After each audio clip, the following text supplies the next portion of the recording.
God het die wêreld so lief gehad, dat hy sy enigste seun gegee het, sodat die wat in hom glo nie verlore sal gaan nie, maar die ewige lewe sal hê.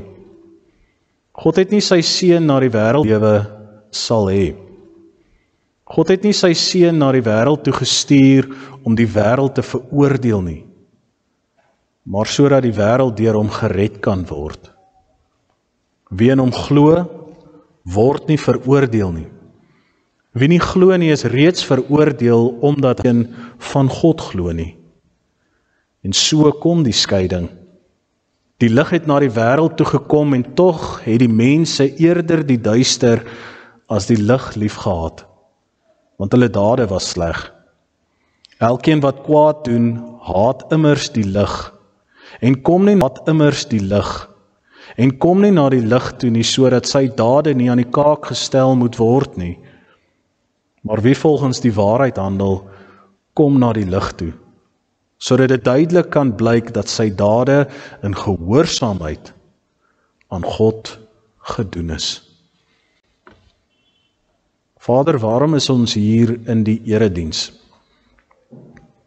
Ek wil veronderstel, dit is waarmee U ons konfronteer vandag, maar ook elke dag wanneer ons leef. Om te vra waarom tree ons op sekere mentaal, ons liggaamstaal, ons lippe, en waarom doen ons wat ons doen? Here, vanoggend wil ek ook veronderstel dat ons ingesteldheid van so formaat is dat ons eerstens na U toe wil keer,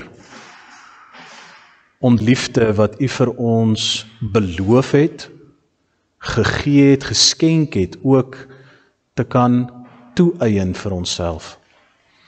Mag U, Here Jesus Christus, vanoggend alle lof en eer ontvang, en mag U grootheid, Vader, alle vrees en bekommernis in ons lewe oorskadu. Ons loof en verheerlik U naam. Amen. Gemeente, genade en vrede kom na jou toe van God die Vader, sy Seun Jesus Christus, en hy omvou jou vandag met sy liefde wat hy beloof het in Johannes 3. Ontvang dit, neem dit en leef dit. Gemeente, die eerste van 2 teksgedeeltes wat ons saam lees vandag kom na ons toe uit die eerste boek uit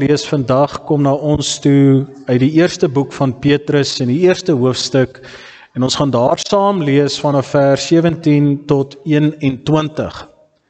Ons het reeds begin vanoggend deur te reflekteer oor Johannes 3, en besonder rondom vers 16 wat gesê het, so lief het God, so lief het hy hom gehaat, dat hy vir elke persoon wat na hom toe keer, met oop arms ontvang om sy liefde te deel.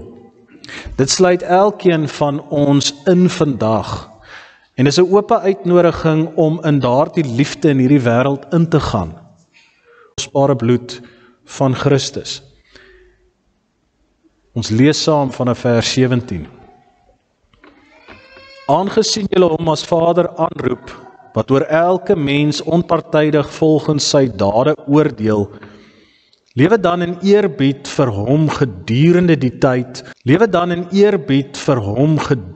die tyd van julle vreemdelingskap in die wêreld. Julle weet tog dat julle nie met verganklike middele soos silwer of goud losgekoop is uit julle oorgeerfde sinnelose bestaan nie. Julle is losgekoop met die kosbare bloed van Christus, die lam wat vlekkeloos en sonder liggaamsgebrek is. Reeds voor die skepping van die wêreld is hy hiervoor bestem, maar terwille van julle het hy eers in hierdie eindtyd gekom, God wat hom uit die dood opgewek en aan hom heerlikheid gegee het, en daarom is julle geloof en hoop op God gerig. Gemeente, die vraag wat ek meermale vir myself vra, As ek in hierdie wêreld beweeg is, waarom is ek hier? Waarom het God vir my hierdie dag gegee? Het hy dit vir my gegee sodat ek kan vrees, bekommer? Het hy hierdie dag vir my gegee om te sloof en te arbeid, om swaar te kry, my vrees en bekommernisse toe te laat, om my gedagtes oor te neem? Of het God vir my hierdie dag gegee om te vertrou, te hoop en die skoonheid raak te sien van gemeente, wanneer ons dink aan die dag wat die Here vir ons gegee het, is dit juis ons ingesteldheid wat oorloop na ons getuienis toe. Petrus sê vir die gemeenskap waarmee hy praat, julle is geroep om disippels te wees van Jesus. Julle is geroep om disippels te wees van Jesus Christus. Volgelinge wat weet wat Jesus Christus gebring het na die aarde toe. Die teks gaan verder om te sê, ek het nie gekom om te oordeel nie, maar om te verlos. Ek het gekom om hulle die ewige lewe te gee. Waarom het Jesus gekom? Het Jesus gekom om 'n swaar las op jou skouers te plaas, of het Jesus Christus gekom om vir jou die wêreld te wys soos wat dit gemaak is deur God se hande? Het jy wêreldse uitdagings, is daar 'n ander werklikheid en realiteit. Die realiteit wat gepaard gaan met vreugde, vrede en hoop. Ja, Petrus sê vir ons, jou ingesteldheid in hierdie wêreld, die kyk wat jy het teenoor die wêreld, die kyk wat jy het ten opsigte van 'n uitdaging, gaan bepaal of jy dit sien as 'n geleentheid om te groei, of as bevestiging dat jy in hierdie wêreld dit nie gaan maak nie. Teenwoordig in ons lewe is daar twee konstant beklei. Die een wil vir ons sê dat die wêreld se bevestiging, dat alles moeilik is, dat daar geweld is, dat daar konflik is, dat daar striweling is, die werklikheid is van my bestaan. En aan die ander kant is daar die werklikheid van God wat sy seëns nie, maar fisies gestuur het om te kan wys, die lig kom doof die duisternis uit. Ons het reeds in die verlede vir mekaar gesê, God roep ons om in hierdie wêreld te leef. En soms gebeur dit dat ons voel soos vreemdelinge. Ons kyk na ons lewe en ons kyk na waar ons geplant is, ons kyk na ons omstandighede, ons kyk na wat tans in ons lewe aangaan en ons voel asof ons die enigste mens is wat worstel. Ons voel asof ons die enigste persoon is wat swaar dra aan iets in ons harte. Die wêreld gaan aan. Facebook wys vir ons mense glimlag en die wêreld is mooi. My lewe lyk nie so nie. Waarom dan, Here, sou U my straf die wêreld? Iemand het eens op 'n tyd 'n baie waar ding gesê toe hy gesê het: kyk na jou omstandighede, kyk na jou worstelinge, kyk na dit wat jou gedagtes volhou en wees bewus daarvan dat daar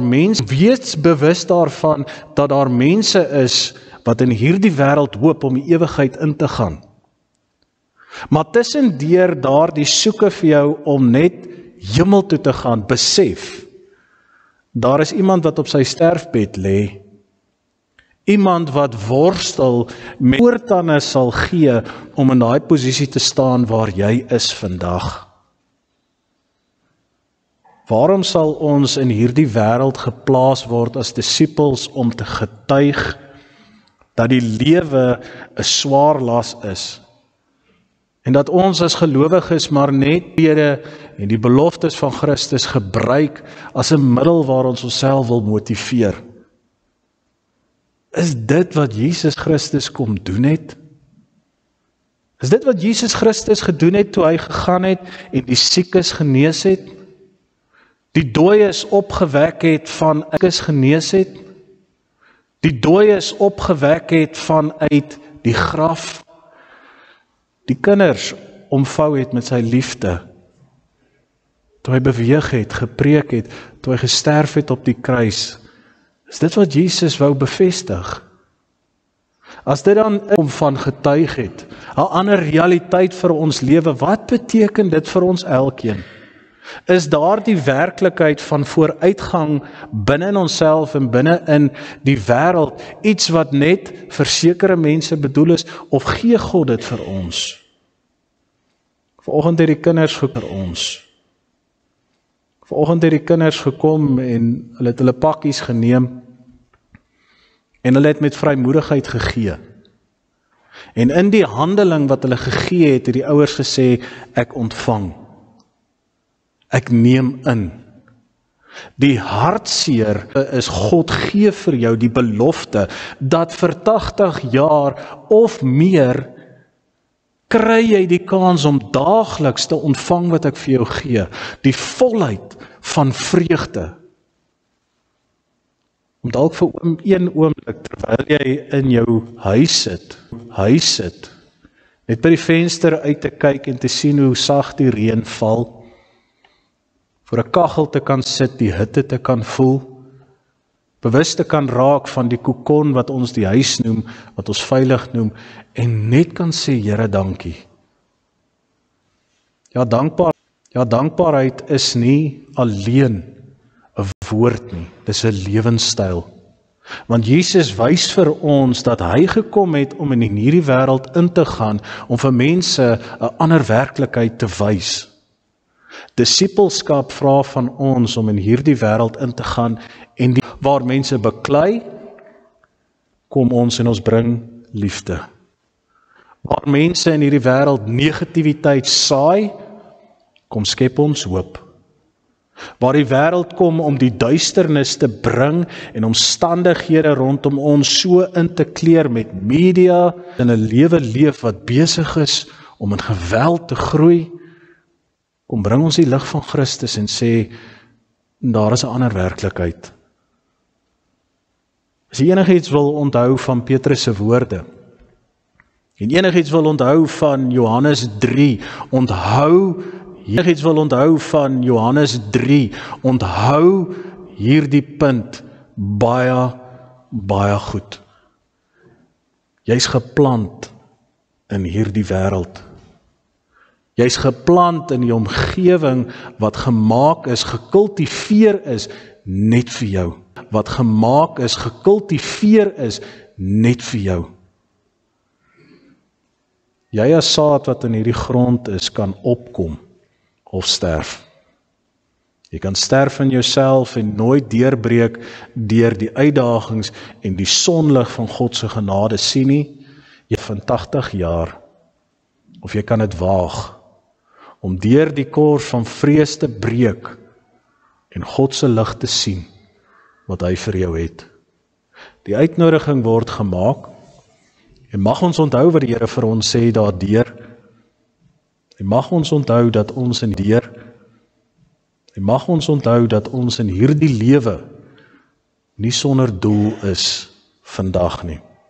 Die tweede teks wat ons saam lees vanoggend kom na ons toe uit die boek van Kolossense 3 en ons gaan daar saam lees vanaf vers 18 tot 25. Gemeente is om te bou op dit wat ons reeds vir mekaar gesê het. God het jou geplant. God kom en hy gee jou water en hy gee vir jou die geleentheid om te groei, om jou plek vol te staan in die area waar jy geplant is. En die vraag is, gaan jy dit doen? Paulus geskryf het aan die gemeenskap van hierdie kerk. Toe hy gepraat het oor die rol van man, vrou, vader, seun, slaaf. Hoor wat sê hy oor die konsep van rolle. Vers 18. Vrouens, wees aan julle mans onderdanig soos dit pas by die mense wat in die Here glo. Mans, julle moet julle vrouens lief hê, Moenie die lewe vir hulle bitter maak nie. Kinders, wees in alles aan julle ouers gehoorsaam, want die Here verlang dit van kinders wat in hom glo. Vaders, moenie gedurig by julle kinders fout soek, dat hulle moedeloos word nie. Slawe, wees aarde. Moenie net werk om deur hulle raak gesien te word, en so in mense se guns te kom nie, maar werk met 'n opregte hart uit die eerbied wat jy het vir die Here.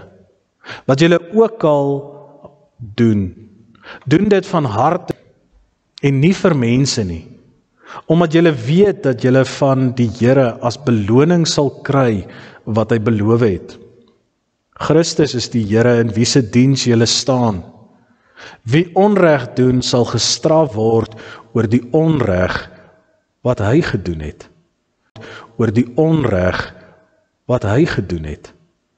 Want dit moet julle weet, die Here trek niemand voor nie. Slawe, vers 22. Wees in alles gehoorsaam aan julle eienaars hier op aarde. Ryklik seën.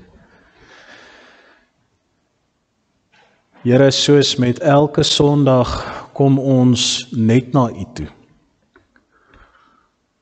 Om die kernwaarhede van die woord te hoor. Om daardie beginsels wat reeds 2000 jaar terug, ginsels wat reeds 2000 jaar terug gepreek is, opnuut in ons binneste te bære. Om daardie woorde deel te maak van wie en wat ons is. Om te herbevestig die identiteit wat ons as gelede ons U aangeneem het as verlosser en Here. Ja, Here, die wêreld allokeer rolle aan ons en U allokeer 'n rol aan ons. En die vraag is, Here Jesus, hoe versoen ons hierdie twee rolle met mekaar? En wat leef ons in hierdie wêreld? Wanneer ons dink, Vader, Here Jesus, aan die noodsaaklikheid van verhoudings, en as ons dink aan die besonderse posisie wat U vir ons gee binne-in familieverhoudings, gemeenskapsverhoudings, kerklike verhoudings. Mag ons ook weet, Here Jesus, dat ons 'n plek het wat volgestaan moet word, sodat ons nageslag ook kan sien, Here, dat U deur ons leef. Ons vra, Here Jesus, om ons te begelei vanoggend in die woord, en deur die Gees vir ons daardie beginsels oop te breek. Amen. Oor die waarde van wederwysige verhoudings is die vraag sekerlik in die eerste plek, watter verhoudings het jy? En hoe beïnvloed daardie verhoudings jou manier van dink, jou manier van loop, jou manier van optree en gee vir ander mense? Ek dink nie enigiemand hierso vanoggend sal met my stry dat die tipe verhoudings wat jy het in jou lewe vorm 'n groot deel van hoe jy dink nie. Maar wat baie mense vergeet is dat die verhoudings waarin ons deel ook deel maak van ons identiteit. Deel uitmaak van hoe ons praat met mekaar. Deel uitmaak van hoe ons na situasies kyk, hoe ons mekaar hanteer en ook wat ons raak sien. Verhoudings. En ek dink aan die beginsel daarvan dat God gee en die wêreld gee en dat hierdie by mekaar moet kom op 'n manier. Dan kan ek nie anders te dink aan die groot genade van Jesus Christus op die kruis nie. Want neem 'n tree terug voor Jesus Christus gekom het. Toe daar 'n duidelike onderskeid was tussen gemeenskappe en volke. Toe daar as te ware 'n kloof was, 'n ruimte wat nie oorbrug kon word tussen die doodgewone mens na God toe nie. Kom het in die onmoontlikste omstandighede om 'n brug te bou. En hoe hy dit gedoen het, deur sy lewe te gee vir jou. Ja, wat Paulus probeer sê in hierdie teksgedeelte is natuurlik dat persoon binne in die huisgesin. Ja, daar word rolle toegepas in jou lewe wat volgestaan moet word sodat jy kan groei. Maar hierdie moet jy weet, jy's 'n slaaf van die eienaars op hierdie aarde. Op hierdie aarde. Wie besit jou? Wat besit jou gedagtes? Wat hou jou besig? Is dit geld en die soeke na rykdom?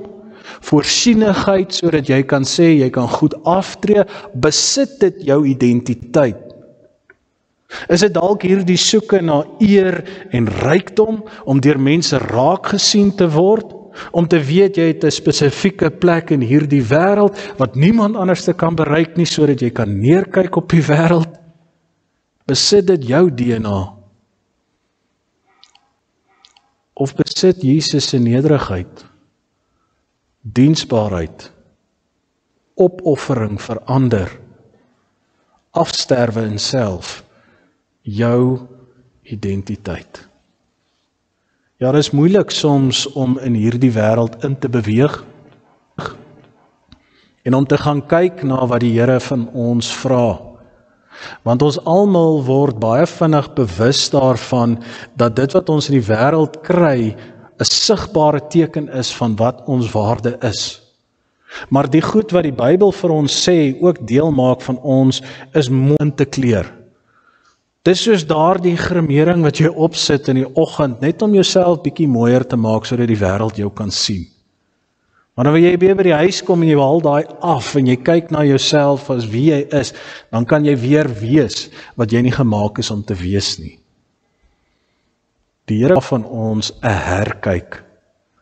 Hy vra vir ons om te bepaal vanuit watter hoek ons kyk. Laasweek het ek die voorreg gehad om bietjie weg te breek en net 'n tydjie te neem waar ek actually kan slaap. En terwyl ons 'n bietjie gerus het, toe kom ons slaap. En terwyl ons 'n bietjie gerus het, toe kom ons by 'n gesprek uit by die mense waarby ons was oor 'n huis wat hulle besig is om te bou.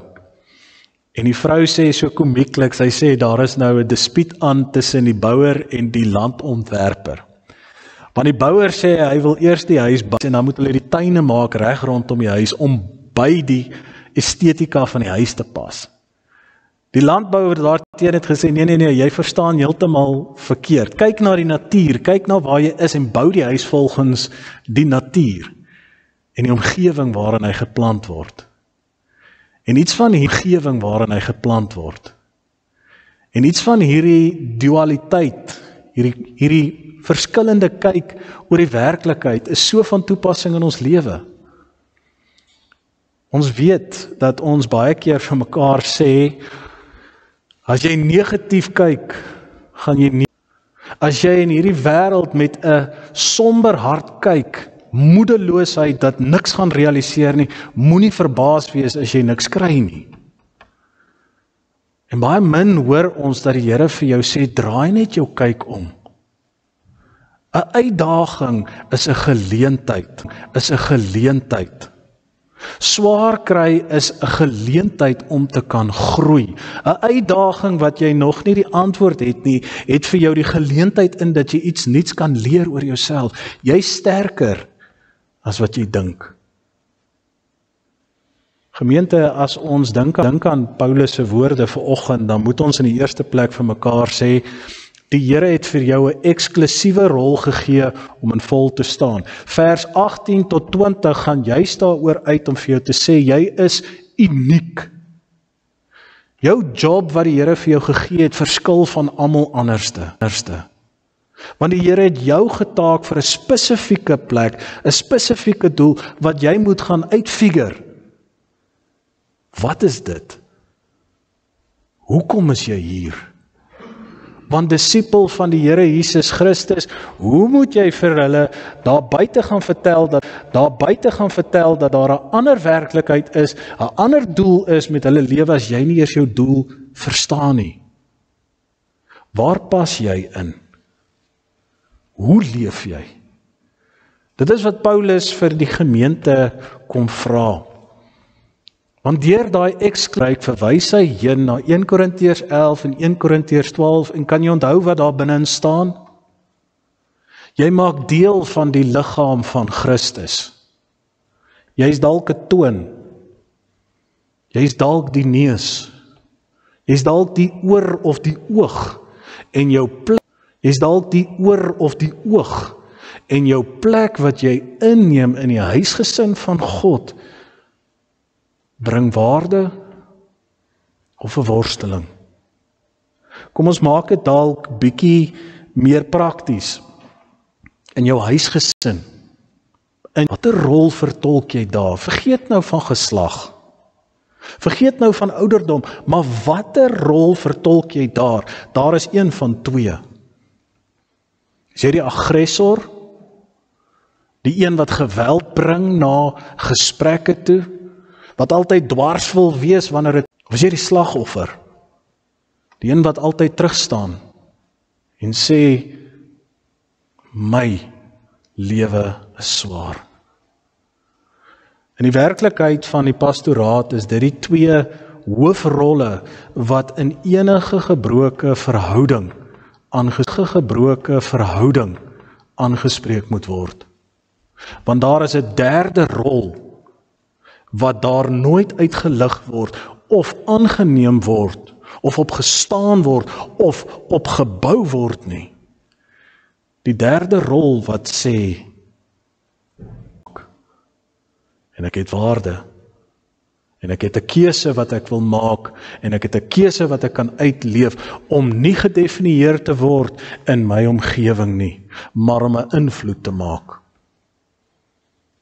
Binne in die huisgesin van God, sê Paulus, is daar nie net 'n sekere rol wat moet volgestaan word, wat getuig van 'n titel, ma, pa, boetie of sussie nie. Maar as jy enigiets wil leer van daardie woorde af, sê Paulus, en daai rolle wat in die gemeenskap is, leer wat daarmee gepaard gaan. Leer daarmee dat ons in hierdie wêreld dieselfde rol van 'n vrou, dieselfde rol van 'n kind, dieselfde rol van 'n man kan toeëien in onsself. Paulus kom op 'n besonderse manier en hy sonder 'n paar rolle wat ons goed ken. Kyk daarso woorde soos gehoorsaamheid, diensbaarheid, ondersteuning. En hy sê, is dit 'n inklusiewe of 'n eksklusiewe rol? Is dit maklik om vir ons te sê, kinders, julle moet na ons luister, want oom Paulus, is dit so maklik om te sê, vrou, jy moet my lief hê, ongeag. Paulus het vanoggend gesê, wees onderdanig. Is dit so eenvoudig om te sê, mans, julle staan in die posisie waar julle alles kry wat julle wil hê, want Paulus maak nie regtig baie opmerkings oor wat 'n man moet doen nie. Want hy vervang hom met die woord van Vader. En ons moet net nie so moeilik wees in ons huisgesin dat ons kinders moedeloos raak nie. Nee, sê Paulus, as jy enigiets wil hoor die fokusteks in vers 20, en ek is 'n slaaf van ons eienaars hier op aarde. Waarom is jy in die huisgesin geplant waar jy is? Waarom is jy geplant in die verhoudings waarin jy is? Is jy daar vir jouself? Is jy daar vir jouself? Is jy daar omdat jy iets daaruit wil kry? Of is jy juist daar om die Here te verheerlik? Ons kom almal iets kort, dit weet ons. Nie een van ons in 'n verhouding is, dit weet ons. Nie een van ons in 'n verhouding is perfek nie. Ons het ons eie uitdagings, ons het ons eie vrese en bekommernisse wat ons na die tafel toe bring. En meermale het ons nie die antwoorde vir komplekse sake nie. Geen ouer het 'n handboek wat hy kan deel oor hoe om kind te maak nie. Geen ouer wat hierso sit kan sê my kind is die beste kind wat bestaan nie, want in dieselfde asem moet hy gaan onderskeid tref tussen wat se kinders is nie die beste in die wêreld nie. Gemeente, as ons enigiets wil hoor, moet ons hoor dat Paulus sê die rede vir ons hier wees is eerstens gekoppel aan elke rol wat ons vervul in ons lewe. En dan sê hy op 'n besonderse manier, dit wat jy doen, moet sonder bybedoelings wees. As jy enigiets wil doen, enige posisie wil volstaan, moet dit van harte gedoen word vir die Here. Hierdie is meer as 'n oordeel of 'n opdrag wat op jou skouers rus. Hierdie is 'n uitnodiging om jou kyk vir een dag net te verander.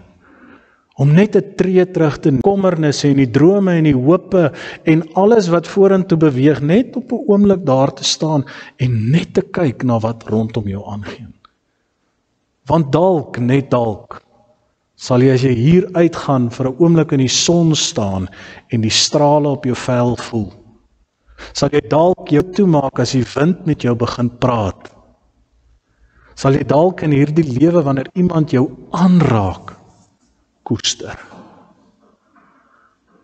Want as jy sterf, kan jy daai vrese en bekommernisse saam met jou neem? Dit wat jou as 'n eienaar besit vandag, gaan dit saam met jou? Ons het gehoor uit Petrus uit, die dag sal kom wanneer die Here ons van aangesig tot aangesig gaan kyk. En hy gaan met oë van liefde na jou kyk. Ek het vir jou alles gegee, denkbaar. Wat het jy daarmee gemaak? Moedersdag is 'n besonderse dag, omdat dit ons kom herinner aan waardes en normes wat uitgeleef word deur mense wat lief is vir ons, vir ons. Dit kom herinner ons daaraan dat binne in 'n samelewing is daar mense wat omgee vir kinders, wat omgee en versorging bied vir hulle geliefdes, het sy dit nou hulle man is, of die mense wat ons kan gebruik om te dink aan 'n dankbaarheid, vertroue en gehoorsaamheid wat die Here in ons harte geplaas het. Gemeente, in die lewe waarin ons onsself bevind, staan ons in die middelpunt van twee werklikhede. Een wat vir ons baie goed gee en een wat vir ons vra om te leef los daarvan.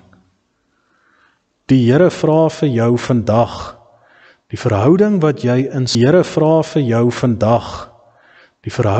jy instaan, watter invloed het jy daar?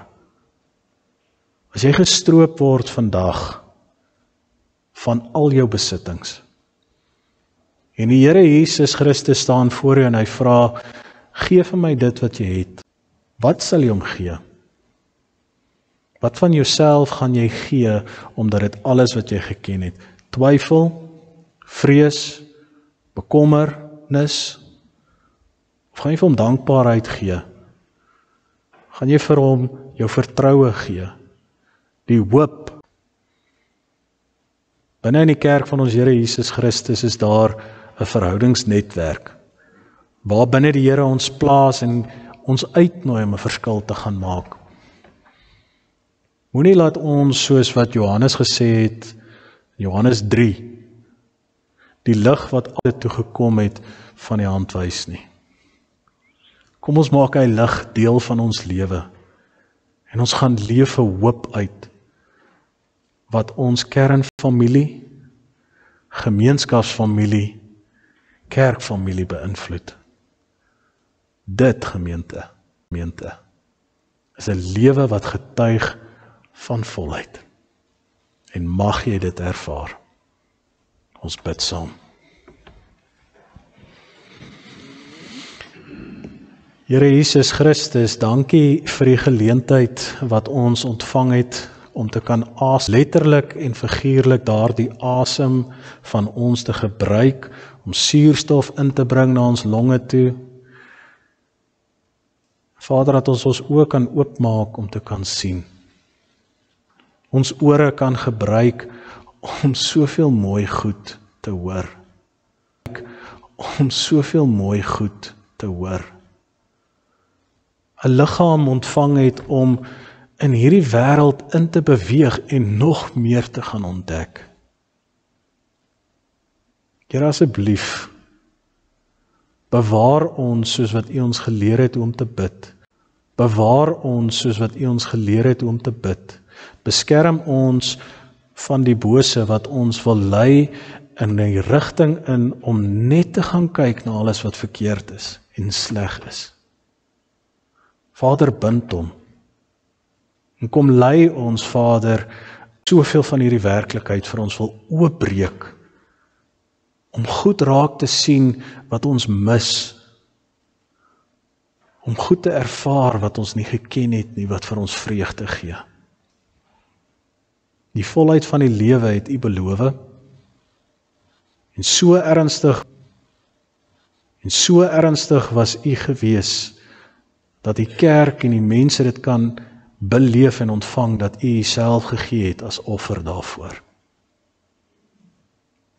Mag ons, Vader, Here Jesus, hierdie lewe wat as geskenk vir ons gegee word vandag, toeëien, Vader, vir U. Ons vra dit, Vader, Here Jesus, in 'n nederige gees en met 'n diepe afhanklikheid van U. Amen. Ontvang nou die seën van die Here.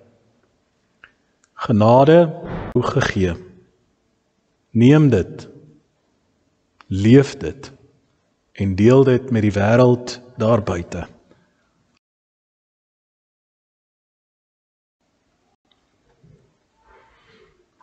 God het die wêreld so lief gehad, dat hy sy enigste seun gegee het, sodat die wat in hom glo nie verlore sal gaan nie, maar die ewige lewe sal hê. God het nie sy seun na die wêreld toe gestuur om die wêreld te veroordeel nie,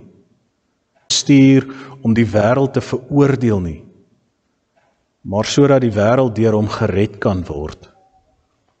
Wie in hom glo, word nie veroordeel nie. Wie nie glo nie, is reeds veroordeel, omdat hy nie in die enigste seun van God glo nie. Hy het na die wêreld toe gekom en tog het die mense eerder die duister as die lig liefgehad, want hulle dade was sleg. Elkeen wat kwaad doen, haat immers die lig en kom nie na die lig toe nie, sodat sy dade nie aan die kaak gestel moet word nie. Maar wie volgens sy dade nie aan die kaak gestel moet word nie, maar wie volgens die waarheid handel, kom na die lig toe, sodat dit duidelik kan blyk dat sy dade in gehoorsaamheid aan God gedoen is. Vader, waarom is ons hier in? Ek wil veronderstel, dit is waarmee U ons konfronteer vandag, maar ook elke dag wanneer ons leef. Om te vra waarom tree ons op sekere maniere, waarom gebruik ons sekere taal, ons liggaamstaal ons doen. Here, vanoggend wil ek ook veronderstel dat ons ingesteldheid van so formaat is dat ons eerstens na U toe wil keer,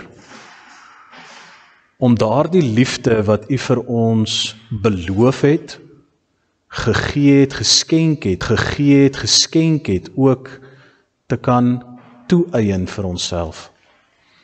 Mag U, Here Jesus Christus, vanoggend alle lof en eer ontvang, en mag U grootheid, Vader, alle vrees en bekommernis in ons lewe oorskadu. Ons loof en verheerlik U naam. Amen. Gemeente, genade en vrede kom na jou toe van God die Vader, sy Seun Jesus Christus en die bystand van die Gees, En hy omvou jou vandag met sy liefde wat hy beloof het in Johannes 3. Ontvang dit, neem dit en leef dit.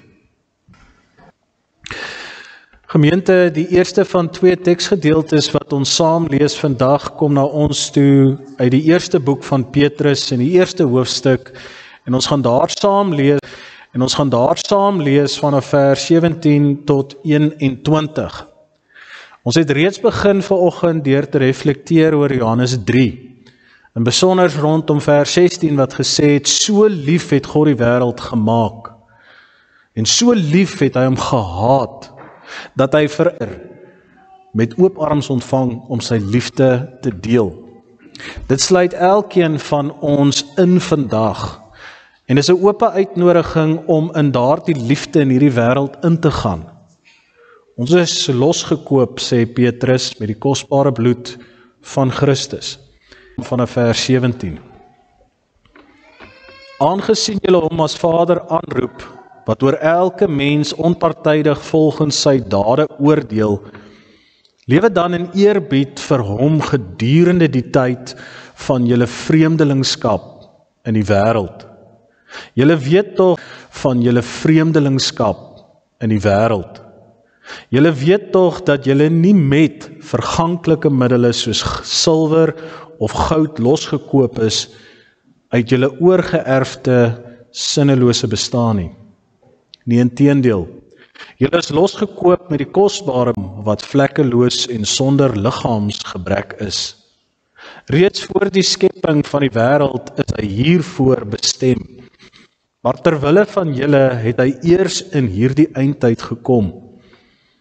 Deur hom glo julle in God, wat hom uit die dood opgewek, en aan hom daarom is julle geloof en hoop op God gerig. Gemeente, die vraag wat ek meermale vir myself vra,